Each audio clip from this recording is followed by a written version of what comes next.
Два скрипачы. Праз поле военных дзеянняў. З руінаў філармоніі уціхае будзем бягуць. Нарэшце, адзін з іх падае паранены, другі вяртаецца, узвальвае на плечы першага і пачынае яго цягнуць. Першы доўга трывае боль, а пасля пачынае трэнас. Сымон, Бог з табой. Якога хрена?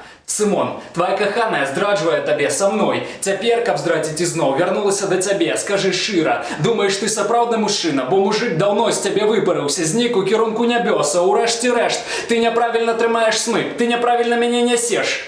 Мы маглі б быць з табой кім заўгодна. Мы маглі б быць зусім не музыкі, калі б не гэты пракляты бліцкрыг распачаты імперыяй. Мы не бярем удзелу ў вайне і кааліцыі, напляваць, як мне цяпер баліць. Галоўнакамандуючы не мае музычнага слыху. Таму, як дырыжэр ён ніякі. Ён ніколі не ўчуе вайну, усё супраць нас, Сымоне. І нашы з табою шансы нуль. Сымон, кінь мяне проста тут, дзеля нашых сыноў. Я такі, ведаеш, я выкараскаюся ізноў. Ты слабак, Сымон. Таму ты мусіш бегчы адзіны сына свайго абдыме і скажы, што ён мой сын. Ты мамчын сынок, Сымон. Чулася на ўздагон.